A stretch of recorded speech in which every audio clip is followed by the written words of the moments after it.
ಎಲ್ಲ ಒಂದು 9ನೇ ತರಗತಿ ವಿದ್ಯಾರ್ಥಿಗಳಿಗೆ ಟ್ರೂ ಕೆ ಅಫಿಷಿಯಲ್ ಚಾನಲ್ಗೆ ಸ್ವಾಗತ.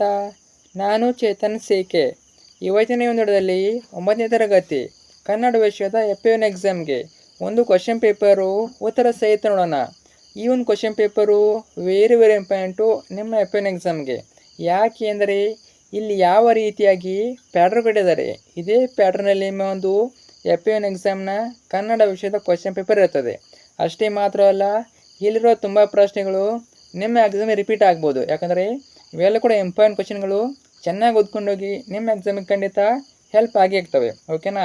ಕೊನೆವರೆಗೆ ನೋಡಿ, ಸಂಪೂರ್ಣ ಕ್ವಶನ್ ಪೇಪರು ಉತ್ತರ ಸಹಿತ ಕೊಡ್ತೇನೆ. ಬನ್ನಿ ಇವತ್ತಿನ ಈ ಒಂದು ವಿಡಿಯೋನ ಶುರು ಮಾಡೋಣ. ಅದಕ್ಕಿಂತ ಮುಂಚೆ ಇನ್ನೂ ಕೂಡ ಯಾರು ಚಾನಲ್ನ ಸಬ್ಸ್ಕ್ರೈಬ್ ಮಾಡ್ಕೊಂಡಿಲ್ಲ, ಪ್ರತಿಯೊಬ್ಬರು ಕೂಡ ಸಬ್ಸ್ಕ್ರೈಬ್ ಮಾಡಿಕೊಳ್ಳಿ. ಯಾಕೆಂದರೆ 9th ಅನ್ನುವಲ್ ಎಕ್ಸಾಮ್ ಮುಗಿಯುವವರೆಗೆ, SA2 ಎಕ್ಸಾಮ್ ಮುಗಿಯುವವರೆಗೆ ಎಲ್ಲ ವಿಷಯಗಳ ಪಾಸಿಂಗ್ ಪ್ಯಾಕೇಜ್ಗಳು, ಸ್ಕೋರಿಂಗ್ ಪ್ಯಾಕೇಜ್ಗಳು, ಇಂಪಾರ್ಟೆಂಟ್ ಕ್ವಶನ್ಗಳು, ಕ್ವಶನ್ ಪೇಪರು ಮತ್ತು ಎಕ್ಸಾಮ್ಗೆ ಬರುವಂಥ ಫಿಕ್ಸ್ ಕ್ವಶನ್ಗಳು ಎಲ್ಲವನ್ನು ಇದೊಂದು ಚಾನಲ್ ಆಗ್ತವೆ. ಇದರಿಂದ ಪ್ರತಿಯೊಬ್ಬರು ಕೂಡ ಮಿಸ್ ಮಾಡೋ ಚಾನಲ್ನ ಸಬ್ಸ್ಕ್ರೈಬ್ ಮಾಡಿಕೊಳ್ಳಿ. ನಿಮಗೆ ಗ್ಯಾರಂಟಿ ಒಂದು ಚಾನಲ್ಲು ಯೂಸ್ ಆಗಿ ಆಗ್ತದೆ. ಮಾಡಿದ್ರಾ? ಹಾಗೆ ವಿಡಿಯೋನ ಲೈಕ್ ಮಾಡಿ ಮತ್ತು ಎಲ್ಲ ಫ್ರೆಂಡ್ಸಿಗೆ ಶೇರ್ ಮಾಡಿ, ಅವ್ರಿಗೂ ಶೇರ್ ಮಾಡಿ, ಅವರಿಗೂ ಕೂಡ ಈ ಒಂದು ಕ್ವಶನ್ ಪೇಪರ್ನ ಕಳಿಸಿ. ಓಕೆ, ನೋಡ್ತಾ ಹೋಗೋಣ. 9ನೇ ತರಗತಿ ಪ್ರಥಮ ವಾರ್ಷಿಕ ಕನ್ನಡ ಸಾಧನಾ ಪರೀಕ್ಷೆ 1 ಅಥವಾ FA1 ಎಕ್ಸಾಮು. ಗರಿಷ್ಠ ಅಂಕಗಳು 20, ಸಮಯ 1 ಗಂಟೆ.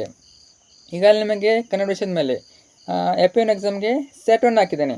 ಕನ್ನಡ ವಿಷಯದ ಸೆಟ್ 1 ಕ್ವಶನ್ ಪೇಪರ್ ಹಾಕಿದ್ದೇನೆ. ಇದು 2ನೇ ಸೆಟ್ ಕ್ವಶನ್ ಪೇಪರು. ಸೆಟ್ 1 ಯಾರು ನೋಡಿ ನೋಡ್ಕೊಂಡು ಬನ್ನಿ, ಈಗಾಗಲೇ ಹಾಕಿದ್ದು ನೋಡ್ಕೊಂಡು ಬನ್ನಿ. ಇದು 2ನೇ ಸೆಟ್ ಕ್ವಶನ್ ಪೇಪರು. ಓಕೆನಾ? ಆಲ್ಮೋಸ್ಟ್ ನಿಮಗೆ ಎಲ್ಲ ವಿಷಯಗಳ ಮೇಲೆ 2 ರಿಂದ 3 ಸೆಟ್ಟು ಕ್ವಶನ್ ಪೇಪರ್ ಹಾಕ್ತೇನೆ. ಎಲ್ಲನೂ ಚೆನ್ನಾಗಿ ಓದ್ಕೊಂಡೋಗಿ ಎಕ್ಸಾಮ್ಗೆ ಹೆಲ್ಪ್ ಆಗ್ತವೆ. ನೋಡ್ತಾ ಹೋಗೋಣ.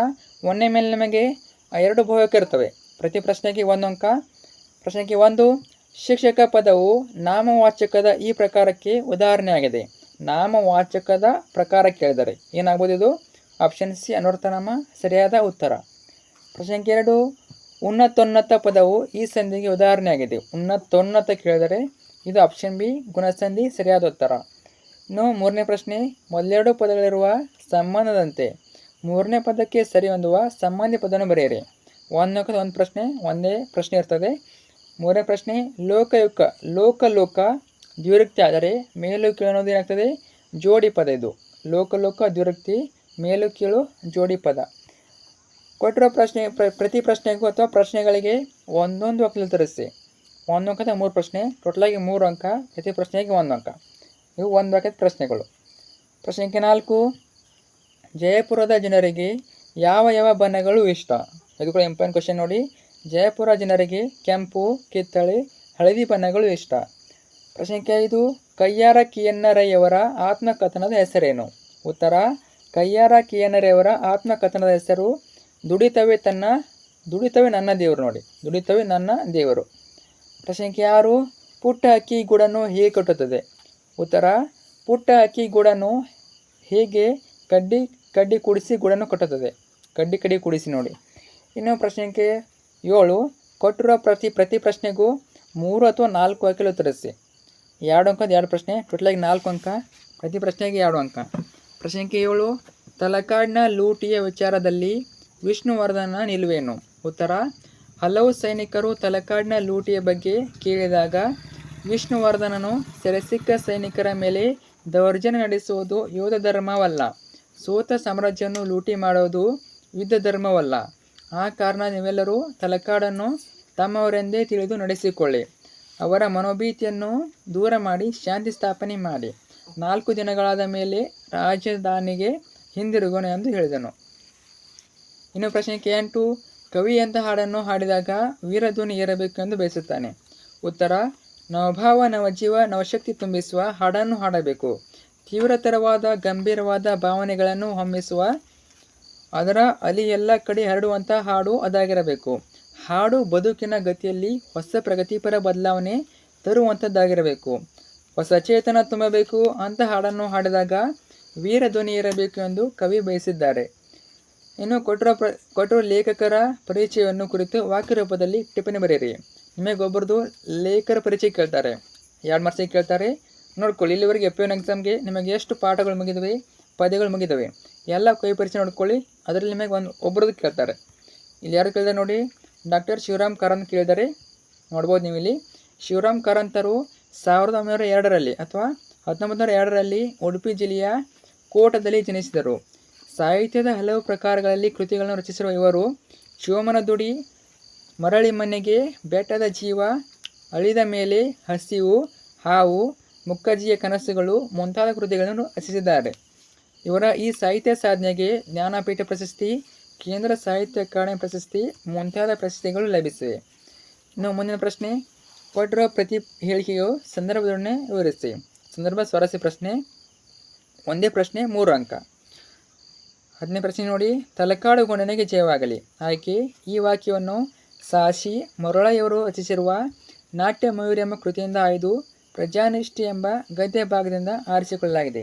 ಸಂದರ್ಭ, ವಿಷ್ಣುವರ್ಧನನು ಕುಲೋತ್ತುಂಗ ಚೋಳನ ದಂಡನಾಯಕನಾದ ಹಾದಿಮನನ್ನು ಯುದ್ಧದಲ್ಲಿ ಸೋಲಿಸಿ ತಲಕಾಡನ್ನು ವಶಪಡಿಸಿಕೊಂಡ ಸಂದರ್ಭದಲ್ಲಿ ಸಮಸ್ತ ಸೈನ್ಯವು ವಿಷ್ಣುವರ್ಧನಿಗೆ ತಲಕಾಡು ಗೊಂಡನಿಗೆ ಜಯವಾಗಲಿ ಎಂಬ ಬಿರುದನ್ನು ನೀಡಿ ಜೈಕಾರವನ್ನು ಹಾಕುವಾಗ ಮೇಲ್ಕಂಡ ಮಾತು ಬಂದಿದೆ. ಸ್ವಾರಸ್ಯ, ಇಲ್ಲಿ ವಿಷ್ಣುವರ್ಧನ ತಲಕಾಡನ್ನು ವಶಪಡಿಸಿಕೊಂಡ ನಂತರ ಸೈನಿಕರ ವಿಜಯೋತ್ಸವ ಸ್ವಾರಸ್ಯಕರವಾಗಿ ವ್ಯಕ್ತವಾಗಿದೆ. ಇನ್ನು ಮುಂದಿನ ಪ್ರಶ್ನೆ, ಕೊಟ್ಟಿರುವ ಪದ್ಯಭಾಗವನ್ನು ಪೂರ್ಣಗೊಳಿಸಿ. 2 ಮಾರ್ಕ್ಸಿಗೆ ಕೇಳಿದಾರೆ ನೋಡಿ. ಒಟ್ಟಿನಲ್ಲಿ ಪೂರ್ತಿ ಏನು ನೋಡ್ಕೊಳ್ಳಿ, ಪದ್ಯ ನೋಡ್ಕೊಳ್ಳಿ, ಪೂರ್ತಿ ಪದ್ಯ ನೋಡ್ಕೊಳ್ಳಿ. ಅದರಲ್ಲಿ ನಿಮಗೆ 4 ಸಾಲನ್ನ ಕೊಡ್ಬೋದು. 11ನೇದು, ದಟ್ಟ ಕಾಡಿನಲ್ಲೊಂದು ಹೆಮ್ಮರದ ಹೊದರಿನಲ್ಲಿ ಇರುತ್ತಿತ್ತು ಪುಟ್ಟ ಸಂಸಾರ ಹೂಡಿ, ಮುದ್ದು ಬಿಳಿ ಪಾರಿವಾಳಗಳ ಜೋಡಿ. ಅಥವಾ ಹಗಲಿರಳು ಜೊತೆಗೂಡಿ ಬಾಳಿದವು ಈ ಜೋಡಿ, ಎಂದಿಗೂ ಹಗಲಿರಳವು ಒಂದನ್ನೊಂದು ಹೆಗ್ಗು ತುಂಬಿತ್ತು ಹೊದರಿನಲ್ಲಿ ಬಂದು. ಇನ್ನು ಮುಂದಿನ ಪ್ರಶ್ನೆ, ಕೊಟ್ಟಿರುವ ಗಾದೆಗಳಲ್ಲಿ ಯಾವುದಾದ್ರು ಒಂದನ್ನು ವಿಸ್ತರಿಸಿ ಬರೆಯಿರಿ. 3 ಅಂಕಕ್ಕೆ ಗಾದೆ ಕೇಳಿರ್ತಾರೆ, ನಿಮಗೆ 2 ಕೊಡ್ತಾರೆ, ಒಂದನ್ನು ಬರಬೇಕು. ತುಂಬಿದ ಕೂಡ ತುಳುಕುವುದಿಲ್ಲ. ಮತ್ತು ಇನ್ನೊಂದು ಯಾವ್ದು ಕೇಳ್ತಾರೆ, ಬೆಳಗಿರೋದೆಲ್ಲ ಹಾಲಲ್ಲ. ನೋಡಿ, ತುಂಬಾ ಟಫ್ ಇರೋದಿಲ್ಲ. ನಿಮಗೆ ಏನು ಗೊತ್ತಿದೆ ಆ ಒಂದು ಗಾದೆ ಬಗ್ಗೆ ಅದನ್ನ ಬರೀರಿ. ಇದನ್ನೇ ಬರೀಬೇಕಂತೇನಿಲ್ಲ, ನಿಮಗೆ ಏನು ಗಾದೆ ಬಗ್ಗೆ ಗೊತ್ತಿದೆ ಅದನ್ನ ಬರೀಬೇಕು ನೋಡಿ. ಮತ್ತು ಇನ್ನೊಂದು ರೂಲ್ಸ್ ನೆನಪಿಟ್ಕೊಳ್ಳಿ, ಯಾವುದೇ ಗಾದೆಯನ್ನು ಬರೀರಿ, ಯಾವುದೇ ಗಾದೆಯನ್ನು ಬರೆಯುವಾಗ ಪ್ರಾರಂಭದಲ್ಲಿ ಈ ಒಂದು ಸಾಲನ್ನ ಬರೀರಿ. ಏನು ಸಾಲದು ನೋಡಿ, ಇಲ್ಲಿ ಗಾದೆಗಳು ಜನಪದರ ಜೀವನದ ಅನುಭವದ ನುಡಿಮುತ್ತುಗಳು. ಇವುಗಳಿಂದ ಜೀವನದ ಮೌಲ್ಯ ಹೆಚ್ಚುತ್ತದೆ. ಆದ್ದರಿಂದಲೇ ವೇದ ಸುಳ್ಳಾದರೂ ಗಾಯ ಸುಳ್ಳಾಗದು, ಗಾದೆಗಳನ್ನು ವೇದಗಳಿಗೆ ಸಮಾನ ಎಂದು ಹೇಳುವರು.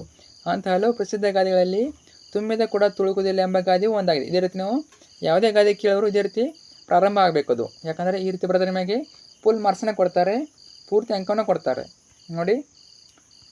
ಇದನ್ನೇ ಬರೀಬೇಕಂತಿಲ್ಲ, ನಿಮಗೇನು ಗೊತ್ತಿದೆ ಬರೀ ಅದನ್ನ. ಅಥವಾ ಬೇಕು ಅನ್ನೋರು ಇದನ್ನ ವಿಡಿಯೋನ ಪಾಸ್ ಮಾಡಿ ಸ್ಟಾಪ್ ಮಾಡಿ ಈ ಗಾದೆನ ಕೂಡ ಓದ್ಕೋಬೋದು ನೋಡಿ. ಇದು ಕೂಡ ಸೇಮು, ಬೆಳಗಿರೋದೆಲ್ಲ ಹಾಲಲ್ಲ.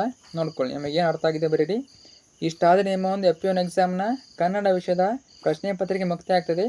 ತುಂಬಾ ಟಫ್ ಇಲ್ಲ, ತುಂಬಾ ಈಸಿ ಇರ್ತದೆ, ತುಂಬಾ ಸುಲಭ ಇರ್ತದೆ. ಕೇವಲ 20 ಮಾರ್ಕ್ಸ್ಗೆ ಅದರಿಂದ ಸಿಲೆಬಸ್ ಕೂಡ ಕಮ್ಮಿ ಇರ್ತದೆ. ಚೆನ್ನಾಗಿ ಓದ್ಕೊಳ್ಳಿ. ಆಲ್ಮೋಸ್ಟ್ ನಿಮಗೆ ನಾನು ಕನ್ನಡ ವಿಷಯದ ಮೇಲೆ 1ನೇ ಸೆಟ್ ಹಾಕಿದ್ದೀನಿ. ಇವಾಗ ಹೇಳಿದ್ದು 2ನೇ ಸೆಟ್. ಇದು ಇನ್ನೊಂದು ಸೆಟ್ ಹಾಕ್ತೀನಿ, ಟ್ರೈ ಮಾಡ್ತೀನಿ, ಒಂದು ಸೆಟ್ ಹಾಕ್ತೀನಿ. ಒಟ್ಟಿನಲ್ಲಿ ನಿಮಗೆ ಎಲ್ಲ ವಿಷಯ ಮೇಲೆ 9th ಸ್ಟ್ಯಾಂಡರ್ಡ್ಗೆ FP1 ಎಕ್ಸಾಮ್ಗೆ ಒಂದು 2ರಿಂದ 3 ಸೆಟ್ಟು ಕ್ವಶನ್ ಪೇಪರ್ ಹಾಕ್ತೀನಿ. ಕರೆಕ್ಟಾಗಿ ಚೆನ್ನಾಗಿ ಓದ್ಕೊಳ್ಳಿ. ನೀವು ಓದ್ಕೊಂಡಿದ್ದದಲ್ಲಿ ನಿಮ್ಮ ಎಕ್ಸಾಮ್ಗೆ ರಿಪೀಟ್ ಆಗ್ತವೆ ಮತ್ತು ಎಕ್ಸಾಮ್ ನೆನಪಿಳಿತವೆ. ಓಕೆನಾ? ಚೆನ್ನಾಗಿ ಓದ್ಕೊಳ್ಳಿ. ಮತ್ತು ಏನೇ ಡೌಟಲ್ಲಿ ಕಮೆಂಟ್ ಹಾಕಿ. ಮತ್ತು ನಿಮಗೆ ಬೇರೆ ಯಾವ ಕ್ವಶನ್ ಇರಬೇಕು, ಯಾವ ಪಾಠದ ಪದ್ಯದ ಇಂಪಾರ್ಟೆಂಟ್ ಕ್ವಶನ್ ಬೇಕು ಕಮೆಂಟ್ ಹಾಕಿ. ಮತ್ತು ಈ ಒಂದು ವಿಡಿಯೋನ ಫ್ರೆಂಡ್ಸ್ ಶೇರ್ ಮಾಡಿ. Thanks for watching.